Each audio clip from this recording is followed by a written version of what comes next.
Good afternoon, my BC WrestlePod fans, and welcome to another rendition of Dual Dynasty, your weekly WWE review show here at BC WrestlePod. I am Mikey, also known as El Jefe, and I will be running the ones and twos as well as running this quick review for the week of WWE. My co-hosts are either sick or have other obligations that they have to, take care of. So I figured that this is just going to be a quick one. But before I get into everything, if you are new to BC WrestlePod and you want to enjoy more of what we offer, then I highly recommend you subscribing to our YouTube or following us on Twitch or Kick. We also have social medias. We are everywhere at BC WrestlePod, where if you want something more self-contained, like our report cards, our previews for the weekly televisions, and some other fun stuff like predictions and things like that. So it's a lot of fun, and we have a good time here. We also have some merch available at our shop at bcwrestlepodshop.fourthwall.com, where we have a plethora of new designs. We just in time for November. We have a Dia de los Muertos collection, and then coming very soon is our holiday collection for Christmas. It's crazy out here, y'all. It's insane. But with all of that out of the way, let's just jump into it. So I'm going to keep this brief because we had a very interesting week for WWE. We have stated on air over the last couple of weeks that while we enjoy the talent, we're hoping that WWE shifts in terms of where they're going for stories, how they book, their roster and things like that. So I will definitely say I think Raw was definitely a step in the right direction. And we did some new stuff. SmackDown, there were some good things, but there was also some questionable things. But Raw was also questionable as well. So without further ado, how this is going to work is we are going to cover 3 major topics for Raw and 3 for SmackDown. And I'm just going to give you a recap of those thoughts and then give you, my opinion about it. So it's going to keep it quick. So we're going to kick things off with everything that went down this week on Monday Night Raw. So the first topic that I want to discuss is the world title picture and the return and the involvement of one Mr. Logan Paul. All right, let's just get this out of the way. So Raw this week, it kicks off with CM Punk, who is our new world champion over on Raw after beating main event Jey Uso for the vacant World Heavyweight Championship at Saturday night's main event. Punk opened the show, as the proud fighting champion, and that he wants to fight guys like Jay, John Cena, and he lists off Gunther, and he lists off a whole bunch of other superstars in WWE that he wants to fight as the champion. Q, Big Bronson Reed, and Braun Breaker are accompanied with Paul Heyman. And, Paul Heyman accuses CM Punk and confronts him about pulling strings, not getting Braun and Reed to be able to participate in that battle royale, to allow them to figure out who would face Punk for the title at Saturday night's main event. And that was crazy. But before we get all into that too, Logan Paul ends up inserting himself in the title conversation. So this was kind of all mixed together. Logan Paul comes out, him and CM Punk go back and forth. Braun and Bronson come out and talk all that mess, which leads into the main event after, the Brawns, as we call them, start jumping CM Punk and Jay coming out for the save. So in the main event, it would be Punk and Jey Uso teaming up against the Brawns. In the main event, it was chaos. The Vision beat down Punk and Jay. Logan pretends to help, knocks Punk out with the brass knuckles. Logan hands the brass knuckles to Heyman, possibly joining the Vision. And I'm just sitting here, and I'm just like, now I know Seth is injured, so War Game plans have changed. However, I am not loving the idea of Logan Paul being involved in War Games and being on the Vision side with things, taking on, Punk and everything. Or it could lead to Punk defending his championship against Logan at Survivor Series, which is also not my favorite plan. But at the same time, it is better than having him be in War Games, in my opinion. I give this a little bit of grace because of the fact that Seth Rollins is injured and we had to shift plans and move things around. But Logan Paul, that was the decision we made at Raw and WWE. But anyways, so this is either going to lead to Braun, Reed, and Logan Paul, as well as two other people, taking on taking on Punk, Jay, maybe. And honestly, I don't know who else is going to be if we're building a Survivor teams, because what makes this tough too is the fact that while this is going on, we also have this tournament to determine who's going to be John Cena's final opponent at Saturday night's main event in December. So you're kind of holding up some people. And the fact that Survivor Series is in like 3 weeks and we are barely starting the build for Survivor Series is kind of crazy.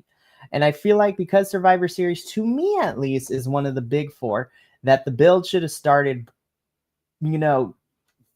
concurrently with Saturday night's main event build. But hey, I don't work for WWE. I'm not in the writer's room. I'm not in creative. So who knows?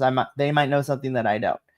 But my final thoughts on this whole thing, it seems that we're going to get a team led by Punk to take on the Vision and whoever else they can scrounge up in a War Games match, which is fine, which is cool, I guess. I have no idea.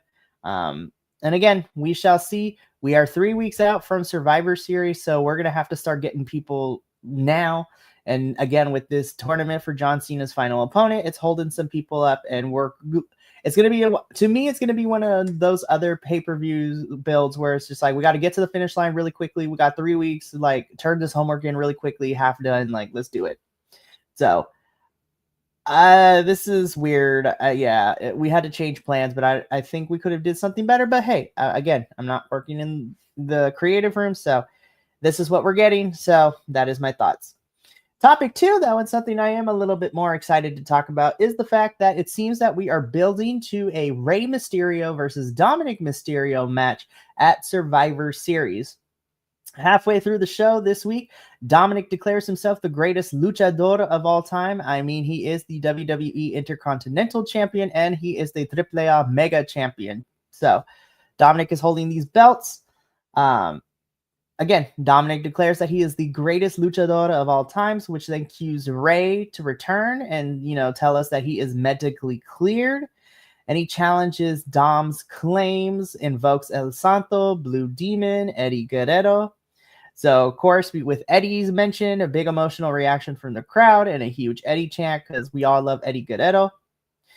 Dominic, and Rey go back and forth. Dominic tries to beat up Rey, but Rey ultimately delivers a 619 as Dominic escapes.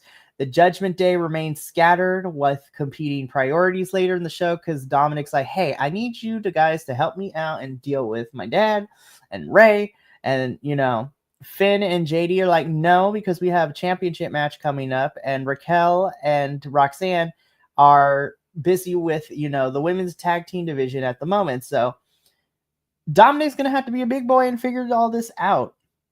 So this is funny to say. I'm excited. And again, I think because Rey is from San Diego, definitely want to have him on the card for Survivor Series, which makes me super excited. Now, I am hoping that this is for a championship, but I also want to feel like we need to add the stakes a little bit. Again, we are building this out. It's probably going to be a 3-week build, but unlike Logan Paul being inserted into War Games, I'm excited about. We all know that Rey Mysterio is probably going to retire within the next year or two. It's probably going to be Cena, then it's AJ's retiring next year, and then probably Rey after that. So we don't got Rey for long. I would actually love this to be a title match, but also for it to be some sort of legacy match at Survivor Series where it's a retirement match or something that happens. Who knows what we got in the works. But I don't think Rey is retiring. I think it's going to be for the championship. And honestly, I feel that Dominic should win against Rey because Rey has gotten Dominic's number in their history of fighting each other. So I would love to see Dominic get one over his dad and you know what, push him into the next level of being a superstar, because Dom is amazing. I love Dominic Mysterio. He is fantastic. And the Judgment Day, we need to break them up. Like, I think it's time. We have ran its course. I thought we were breaking them up, and then we did it, and then there was the tease breakup, and then not again. I think we need to break up the Judgment Day, let everyone go their separate ways. I know they're probably waiting for Liv Morgan to come back so we can do all this, but they're not going anywhere. Like, I don't understand what we're doing anymore. They're just kind of just treading water, so to speak. So we need to break up the Judgment Day. And I'm hoping that by the end of this year, the Judgment Day will be no more. But that was one of the things I did like. And then finally, the last thing I want to talk about for Raw, and probably my favorite thing, is that the women's division is kind of cooking on both shows. Raw has gotten really, really good in terms of the women's division. This was a lot of fun. And, you know, this was great. So let's talk about the women's division on Raw this week, right?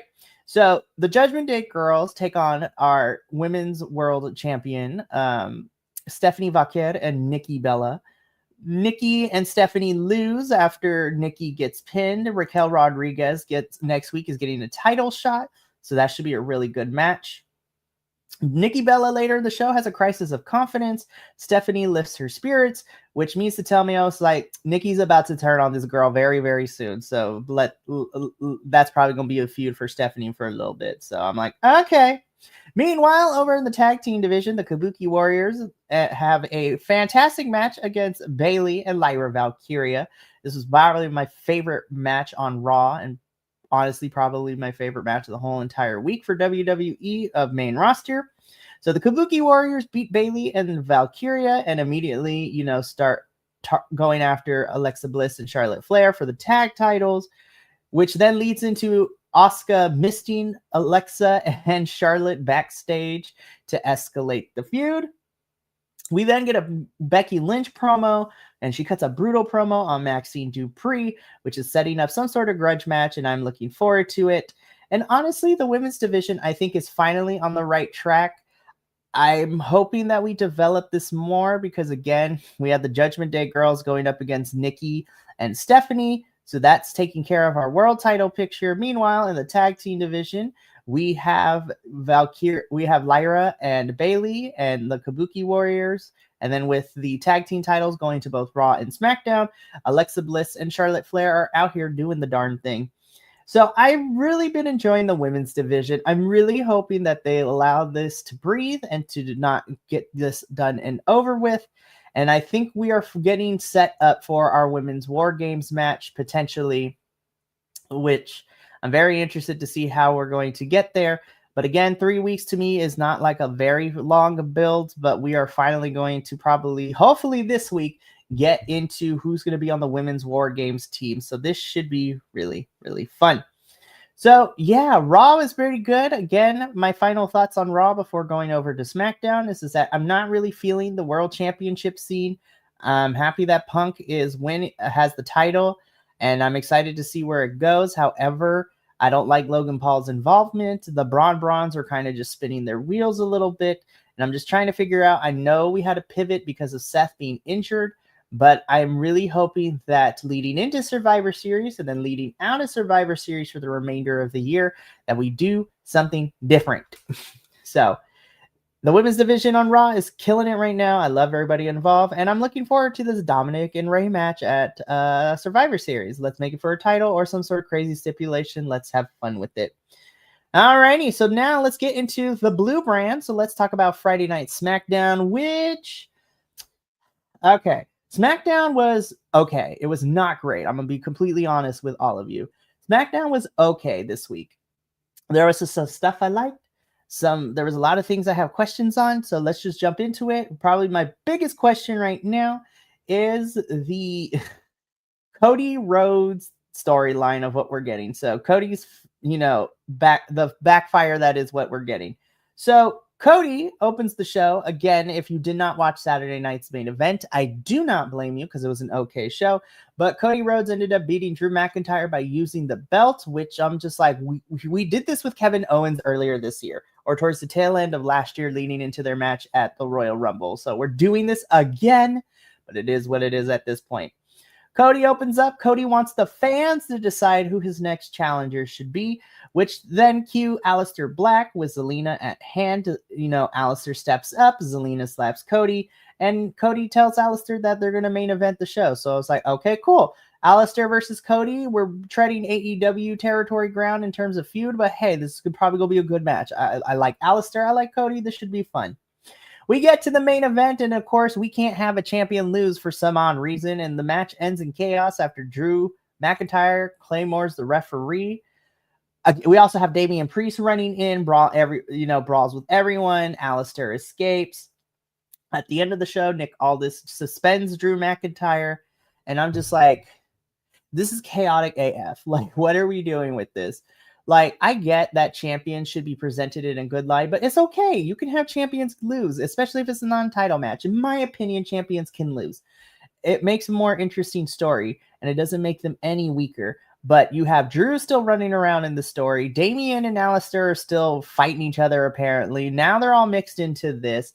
Cody's direction is really, really weird. I honestly think we're probably going to get a fatal four-way, or we're going to get a triple threat between Cody, Aleister, and Damian at least. If not, we're going to get a fatal four-way with those three plus Drew. Cody is not going to be involved in the War Games match, so to me, Cody has to have an opponent for Survivor Series. My money is probably that triple threat, or, fatal four-way at Survivor Series, try to get everybody on the card, which is cool and everything, but I don't know how I feel. And I'm just like, it is what it is. It's whatever. We'll be fine, I guess. But yeah, I'm not really digging Cody as champion right now. I mean, I like Cody. I just don't like how we're booking him. I don't like the contenders and the feuds that we've gotten for him, because since he won it since Mania, we have had him not really do much of substance, to be completely honest. This title reign has kind of been eh. And you know what? We'll see what happens. Again, we are 3 weeks out from Survivor Series. We will see how plans fall into place. But that is what's going on in the main event scene, and I'm not necessarily digging it. Meanwhile, we're going to go over to the mid-card division, where I am 50-50 because we have the men's mid-card titles doing really good. And then I have lots of questions, in terms of the women's stuff, which we're going to get into in my third topic. But let's talk about the U.S. title scene and the mid-card entanglement, specifically on the men's division. So, in a fantastic match, Ilya Dragunov retains his United States Championship against Johnny Gargano after Tommaso Ciampa maneuvers him into the match. This is kind of crazy. Well, Dragunov wanted him. Ciampa wanted it, but Dragunov was like, no, I want to fight Johnny. So we got Johnny versus Dragunov in a really fun match. But before that match happened, though, Sami Zayn is still not medically cleared, according to Nick Aldis. And he can't be at ringside because he's not medically cleared. But Sami vows he won't stand by forever because the MFTs are running around and they're about to pop up. Which, we see because Ilya gets surrounded by the MFTs. Sami comes out with the chair for the save. So this is, Sami. Well, Sami and the MFTs are crazy. So we're going to talk about that in a little bit. Meanwhile, we fast forward to Tala Tonga taking on Rey Fenix. And Tala Tonga beats Rey. The MFTs beat up Rey, and then that causes Sami to come on out for the save. So we still got Sami and Rey with the MFTs, which is also overlapping with the U.S. title environment. And honestly, I'm kind of digging this. So I think at this point, Ilya Dragunov is probably one of my favorites. I think within the last couple of weeks, I've always been a fan of Ilya, even since NXT UK, and then when he came over to the United States for NXT, and I'm really digging this. I'm going to be completely honest. I would rather see Sami and Rey and grab a couple other people and take on the MFTs and whoever they can find for War Games more than I like the idea of Team CM Punk versus, the Vision and whoever else they can get. But who knows? We shall see what happens with all of that, because we also got the Wyatts running around. They be fighting with people. Who knows what's going on? So I'm enjoying all of this. And I think the men's mid-card is off to a really fun start and very intriguing. Now, I will say I'm over Sammy fighting the Bloodline / MFTs, like all the Samoans. I want Sammy to move on with something, but at least it is interesting for me because Solo Sikoa is starting to come back to what I loved him for in NXT, where he's a bruiser, but he's also funny as heck. So hopefully that is the case of what goes down with all of that, which brings me to my final topic for SmackDown, which is the women's division. And we have good things and some not so fun things to talk about. So let's start about some of the stuff I really like. So Jade Cargill comes out. She is our new WWE Women's Champion. Again, everyone now loves a heel Jade, and I've been saying since she joined the company 2 years ago, I was just like, if you want Jade to get over really quickly, you need to give her the baddie Jade from AEW. Let her be a heel because she's more in her element when she gets to talk her ish. That is all that happens with all of that. So Jade establishes dominance as the new women's champion and tells the women's roster that they are on notice. As she's leaving, Alexa and Charlotte come out as Charlotte has a match against Nia Jax. Charlotte immediately steps up and Jade and her have a little bit of a stare down. So we get into Charlotte Flair and Nia Jax, which, we see the SmackDown debut as she's been called up from NXT of the wonderful Miss Lash legend. And I love Lash to death. She is great. And I love it. It's fantastic. She is phenomenal. And I'm so happy to see her on SmackDown. I think she's going to be great. Her and Nia being paired together is going to be a lot of fun. And you have those two taking on Alexa and Charlotte, the Kabuki Warriors, Miss Charlotte and Alexa again. So we got a, double branded tag team, championship division for Raw and SmackDown, and it's craziness. So that should be a lot of fun. So Nia ends up winning with the help of Lash to beat Charlotte. And again, like I said, the Kabuki Warriors, Miss Charlotte and Alexa again. So things are getting crazy out here. So while it's a little over bloated for me, I am excited that, the women's tag team division is at least doing something. However, let's get into the women's United States Championship because I am of two minds. We get Julia defending her title against Chelsea Green. I love me some Julia. Everybody knows that I've been following her since her, time in Stardom and Muddy Gold and Japan in general before coming to NXT and now being on the main roster. Chelsea Green is one of my favorites too. Not only is she a fantastic character and a fun wrestler to watch, but she is a girl's girl. She will call people out on their racism, their homophobia, their transphobia, not toxic behavior. Chelsea truly is a queen, and she gets one of these from me because Chelsea Green is amazing. However, what I was surprised by is that this match was less time than a WWE speed match, and Chelsea Green in 2 minutes beats Julia for the Women's United States Championship, which I love. I love it. Chelsea's going to do fun stuff with. But this is where I have to call out Hunter and the creative team of main roster because we don't know how to book champions for some odd reason. I had the same issue with Judgment Day that I do with Julia. When Julia won the title off of Zelina Vega, I was excited because Julia is that girl. She can kick all the butt and she could have a fun run. Julia defended this thing twice. And then she had this match against Chelsea and lost it. And I'm just trying to figure out what we are doing with Julia. Even though Julia had the Women's United States Championship, she should have been booked like her counterpart on Raw with Stephanie Vaquette. I think Julia should be a dominant champion. You should have her have feuds. Let her fight people for it. I just don't understand why Hunter would not let Julia be on TV. And I don't want people saying it's oh, she can't speak English. Girl, you need to watch her promos from Stardom and Muddy Gold when she cut those promos in English. Her English is very good, and that's not even a non-factor. It's just that for whatever reason, Hunter cannot book these champions, especially if they are of a minority persuasion. So I'm just I don't get it. And it frustrates me because I love Chelsea. She's going to do phenomenal stuff. But why did we give Julia the championship if she wasn't going to be getting anything creative? She wasn't going to be given a feud. She wasn't going to be able to do anything fun. I don't understand.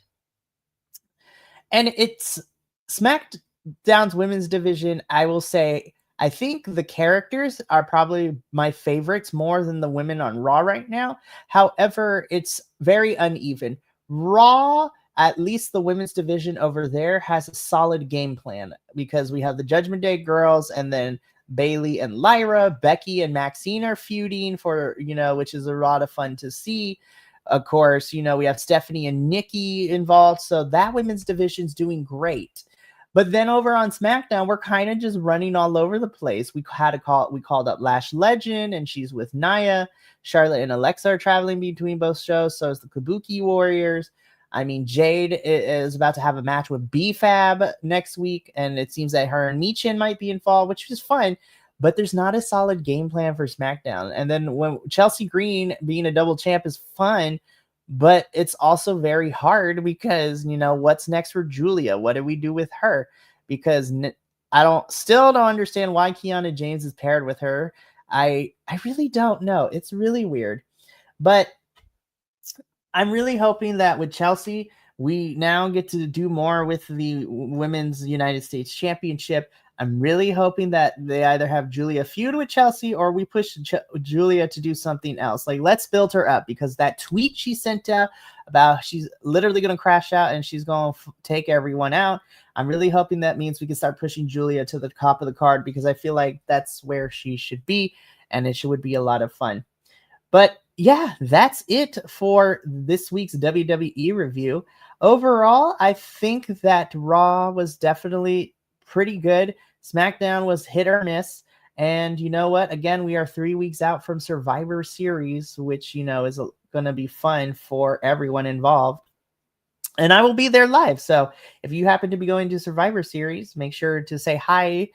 Stop by and say hi. I'm excited to be there live. I think despite my criticisms, I'm excited to be there at Survivor Series, and I will get to take my mom to her first big WWE event, and it happens to be a big pay-per-view, which is a lot of fun.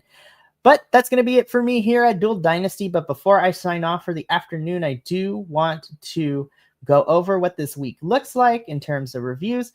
And it's a pretty simple week. So again, this week is kind of the calm before the crazy storm. It is a regular review week. Tuesday at 6 p.m. Pacific, the AEW crew will be here reviewing this past Dynamite and Collision, as we are heading into Blood and Guts this week. And then we are 1 week out from Full Gear pay-per-view, which is a lot of fun. And I'm excited to do the watch along for that.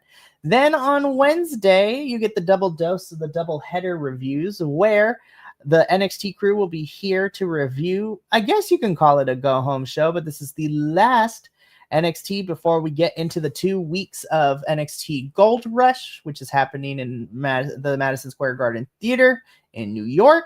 So that's going to be a lot of fun. And then later that evening at 8 p.m. Pacific, the CMLL crew will be here to review another exciting episode of Viernes Espectacular, where we get the return of Soberano Jr., we get the debut of Austin Aries representing MLW, and TJP from New Japan Strong returns to team up with Templario, as well as a plethora of other fun stuff. Then on Friday, TNA is finally back after 4 weeks of not having any shows. And the crazy part is it's a regular review episode. And we will also be doing predictions for TNA's Turning Point, which is happening this Friday. So we don't know what's happening with the pay-per-view. We don't know what's on the card. This is going to be kind of crazy. And I'm excited to see what happens with all of this. And then we wrap up the week on Sunday at our regular scheduled time of 11:30 a.m. Pacific Standard, where we will be reviewing another week of Raw and SmackDown. And yeah, that's a lot of fun, and I look forward to it. But that's going to be it for us here at Dual Dynasty. I look forward to this week in reviews, and I hope to see you all there. But until then, remember, take care of yourself, love one another, stay biconic, and more importantly than anything, you always deserve to finish your story. We will catch you later this week, hopefully. But in the meantime, remember, take care of yourself, love one another, stay biconic, and, well, I already said the thing. You know what I mean. But we're going to catch you later. But until then, I will see you soon. But until then, sayonara, adios, And until next time, peace.